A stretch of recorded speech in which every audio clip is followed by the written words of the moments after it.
नमः संस्कृताय मित्रों, आप सभी का हार्दिक स्वागत अभिनंदन करते हुए आर के संस्कृत परिवार में हम वाचन कर रहे हैं किरातार्जुनीय। महाकवि भारवी द्वारा विरचित किरातार्जुनीय के प्रथम सर्ग में अब तक हम लोगों ने 32 श्लोकों का वाचन कर लिया।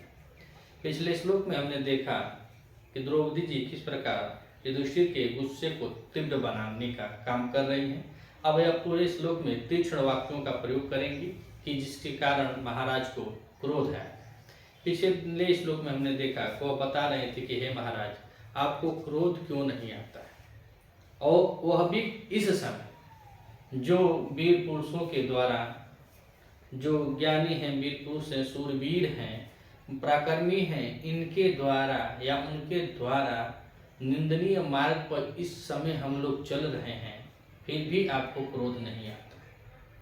और क्रोध आपको तो उस प्रकार से आना चाहिए जिस प्रकार से समी के वृक्ष को आग की लपटें, सूखे समी के वृक्ष को आग की लपटें जला देती हैं, वैसे ही क्रोध आपको क्यों नहीं जला रहा है? आपको तो क्रोध जला देता। तो वैसे ही क्रोध आपको उत्पन्न होना चाहिए, लेकिन आपको क्रोध उत्पन्न नहीं हो रहा है।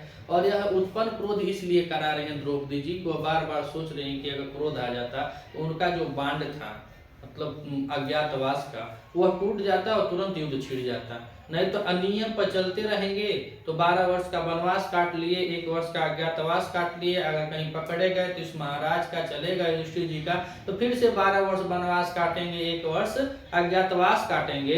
तो यह सूरवीरों के लिए शोभा नहीं होता है। जिनको अपना चाहिए, हक हिस्सा चाहिए, लड़ाई राज इनको वापस इनका चाहिए, इनको लड़ाई करना चाहिए। और जब ये क्रोधित हो जाएंगे तो लड़ाई करेंगे तो अपने राज्य को हासिल कर लेंगे। इसी को बता रहे हैं, अगले श्लोक में बताया, और धीरे धीरे आगे के भी श्लोक में ऐसे ही बताते जाएंगी कि इनको क्रोध उत्पन्न करा रही हैं। अब इस श्लोक में बता रही हैं, प्रस्तुत श्लोक में द्रौपदी जी बता रही हैं कि हे महाराज, जब आप मतलब उत्तेजित नहीं होते हैं तो जिनके पास समझिए कि क्रोध मर जाता है, उनका आदर मित्र लोग भी नहीं करते हैं, सगे संबंधी भी नहीं करते हैं, जिनका क्रोध मर जाता है। और जिनका क्रोध मर जाता है उससे जो उनके दुश्मन होते हैं वो भी कभी नहीं डरते, डरवे नहीं करेंगे, क्या करेंगे, कुछ नहीं करेंगे, उनको बुला लो, कर लो, क्या होगा, कुछ नहीं। तो ऐसे व्यक्तियों का न तो कहीं आदर होता है और न ही उनका कहीं पे कोई उससे डरता है। न मित्र लोग उनका आदर करते हैं और न दुश्मन लोग उनसे डरते हैं। तो आइए हम वाचन करते हैं किरातार्जुनीयम के 33 श्लोकों का। महाकवि भारवी द्वारा विरचित या किरातार्जुनीयम प्रथम सर्ग में हम लोग 33 श्लोक का वाचन करेंगे वंशस्थ छंद में। अवंध्य कोपास विहंतुरापदाम, अवंध्य कोपास विहंतुरापदाम, भवन्ति वस्या स्वमेव देहिना, भवन्ति वस्या स्वमेव देहिना। अवंध्य कोपस्य विहंतुरापदाम्, अवंध्य कोपस्य विहंतुरापदाम्, भवन्ति वस्या स्वमेव देहिना, भवन्ति वस्या स्वमेव देहिना। अमर्ष शून्येन जनस्य जन्तुना, अमर्ष शून्येन जनस्य जन्तुना, न जात हार्देन न विद्विषादर, न जात हार्देन न विद्विषादर। तो अब कह रही हैं द्रौपदी जी महाराज से कि हे महाराज, अवंध्य कोपस्य, अवंध्य कोपस्य, अवंध्य कोपस्य, अगर बंध कोपस्य होता तो क्रोध जिनका सार्थक न हो, लेकिन यहाँ पे कह रहे हैं कि अवंध्य कोपस, क्रोधहीन नहीं, अवंध्य कोपस, जिनका क्रोध सार्थक, व्यर्थ न होने वाला क्रोध। तो अवंध्य कोपस्य सही अर्थ में जिनका क्रोध सार्थक होता है, जो क्रोधी होते हैं और जिनका क्रोध कभी व्यर्थ नहीं जाता है। आपदाम विहंतु, और विपत्ति में या आपत्ति में, आपत्ति या विपत्ति के समय विहंतु उसका विनाशक करने वाला। अवंध्य कोपस्य जिनका क्रोध व्यर्थ न जाए, और विपत्ति में जो विपत्ति को छीड़ कर दे, विहंतु माने छीड़ था उसका विनाश कर दे, विपत्तियों का विनाश करने वाला और बिना व्यर्थ गए अर्थात जिसका क्रोध व्यर्थ न जाता हो और विपत्तियों का विनाश करने वाला हो। देहिनः ऐसे प्राणी स्वयं एव वश्या भवन्ति। देहिनः ऐसे प्राणियों के, ऐसे देहधारियों के स्वयं माने स्वतः ही, यु माने ही, स्वयं माने स्वतः, यु माने ही, यो माने ही, ऐसे प्राणियों के स्वयं ही वश्या भवन्ति लोग वश में हो जाते हैं। जिनका क्रोध सफल होता है और जिन आपत्तियों का जो विनाशक पुरुष होता है, ऐसे लोगों के, ऐसे प्राणियों के लोग स्वतः ही वश में हो जाते हैं। तो बता रहे हैं कि वश्या भवन्ति स्वयं एव स्वतः ही वश में हो जाते हैं। ऐसे लोगों के लोग स्वतः ही वश में हो जाते हैं। लेकिन और क्या कह रहे हैं द्रौपदी जी? अमर्ष शून्येन, अमर्ष शून्येन, जिनका क्रोध शून्य हो, जिनका क्रोध होइबे न करे, जिनका कोई पुरुषत्व न हो, जो कभी क्रोधित न होते हैं, ऐसे बता रहे हैं कि अमर्ष शून्य, जिनका क्रोध शून्य है। जंतुनाम माने प्राणी, जंतुनाम माने प्राणी। तो ऐसे जो प्राणी होते हैं जिनका क्रोध शून्य होता है, जिनका क्रोध होता ही नहीं है, ऐसे प्राणियों के जनस्य माने लोग, ऐसे लोगों से लोग का, जनस्य माने लोगों का।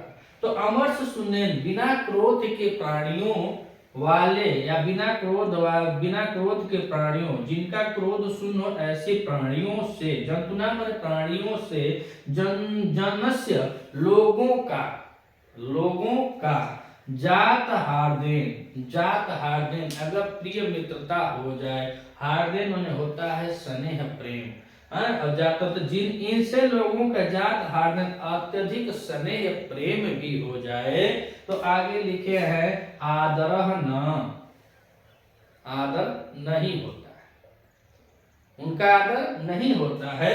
तो जिनका मतलब गुस्सा शून्य हो जाता है, ऐसे लोगों से लोगों का अगर जात हार्देन, अगर बहुत प्रेम स्नेह भी हो जाए, तो ऐसे लोगों का जो मित्र लोग होते हैं, जो प्रेमी जन होते हैं, जो स्नेही जन होते हैं, आदर नहीं करते हैं, उनका कोई आदर नहीं होता है। और किसी भी व्यक्ति प्राणी का अगर कुछ लोग दुश्मन है तो कुछ लोग मित्र भी होंगे, कुछ लोग मित्र हैं तो कुछ लोग दुश्मन भी होंगे। तो अभी आप बता रहे हैं कि जात हार्देन न विधि आदरह न, जात हार्देन आदरह न, जो संपर्की है, मित्रवत भावनाएं रखते हैं, जो स्नेह प्रेम करते हैं, वो अभी आपका कदर भाव नहीं करते हैं। और आगे कह रहे हैं ठीक इसी तरह कि जंतुनाम जनस्य न विदिशा दरह न, और ऐसे लोगों की अगर शत्रुता भी हो जाती है, कोई शत्रु भी बन जाता है, तो विदिशा माने शत्रु और दरह माने भय न, उससे शत्रु का भी भय नहीं होता है। जो शत्रु होते हैं तो ऐसे लोगों से उनको भी भय नहीं होता है, न तो शत्रु डरता है और न ही मित्र आदर करते हैं। और यहाँ पे विदिशा आदरा में दोनों आया है। आदर, एक आदर का मतलब होता है सत्कार और दूसरे दर का मतलब है भय, इसीलिए दोनों दिया है। तो यहाँ पे श्लेष अलंकार हो जाएगा, विशिदा आदर में श्लेष अलंकार हो जाएगा कि आदर का मतलब सम्मान नहीं करते और शत्रु जो होते हैं उनसे भय भी नहीं खाते हैं। अगर यही चौसा का खेल मामा शकुनी अगर भीम के साथ खेले होते, यही चौसा का खेल अगर दुर्योधन भीम के साथ होता, कर्ण भीम अर्जुन इत्यादि लोगों के साथ हुआ होता, तो ऐसा नहीं होता, क्योंकि उनको तुरंत क्रोध आ जाता, तुरंत वह लोग थोड़ा सा भी यह छल नहीं कर पाते। लेकिन महाराज युधिष्ठिर के बारे में बता रहे हैं कि जिनके पास क्रोध नहीं होता है, जो क्रोधहीन होते हैं, जो के पास सफल क्रोध नहीं है, उनके साथ अगर कोई मित्र भी है, अगर मित्रता का भाव रखता है, स्नेही लोग हैं, प्रेमी जन है, वो अभी आदर नहीं करते हैं, और जो शत्रु है वो कभी उनसे डरते नहीं, भय नहीं खाएंगे, क्या करेंगे, कुछ नहीं करेंगे, कुछ भी कर उनके साथ कुछ हो भी नहीं करेगा। यही भाव युधिष्ठिर के साथ द्रौपदी क्रीड़ा में हुई थी, उसी चीज को बता रही है महारानी द्रौपदी जी। तो कह रही हैं अवंध्य कोपस विहंतुरापदा भवन्ति वस्या स्वमेव देहिना। अवंध्य कोप जिनका क्रोध सफल हो, जो सफल क्रोध वाले होते हैं, आपदा माने विपत्ति और आपत्ति को भेदने वाले होते या विनाश करने वाले होते हैं। देहिना माने ऐसे देहधारी प्राणियों के, ऐसे देहधारी प्राणियों के स्वयं स्वतः ही वश्या भवंती, लोग बस में हो जाते हैं। मगर अमर सुन्नेन जनस्य जंतुना, जो अमर सुनने से जिनके पास क्रोध नहीं होता है, जो क्रोधहीन होते हैं, ऐसे लोगों से जन से लोगों का जात हार्देन, अगर स्नेह प्रेम भी बन जाए तो जात हार्देन स्नेह प्रेम भी हो जाए, मित्र भावना भी हो जाए, तो आदर न, आदर नहीं होता है। स्नेह प्रेम हो जाए फिर उनका आदर नहीं होता है। और ऐसे लोगों के फिर देखिए जंतुनाम जन से जात हार्दन, तो हो गया कि आदर लोग नहीं करते हैं, लेकिन अगर उनके साथ अगर दुश्मनी भी हो जाए, जो शत्रु भी होते हैं, विदिशा माने अगर शत्रुता भी हो जाए तो शत्रु भी क्या होते हैं, जंतुनाम जन से विदिशा न, तो जंतुनाम जन से विदिशा न, तो जो नहीं करते हैं, क्या नहीं करते हैं, भय। तो अगर ऐसे लोगों के साथ किसी से शत्रुता भी हो जाए तो जो शत्रु लोग हैं तो दर माने भय नहीं करते, उनके साथ भय भी नहीं करते हैं। वीडियो अच्छा लगे तो लाइक और कमेंट कीजिएगा। मिलते हैं अगले वीडियो में, तब तक के लिए नवा संस्कृत।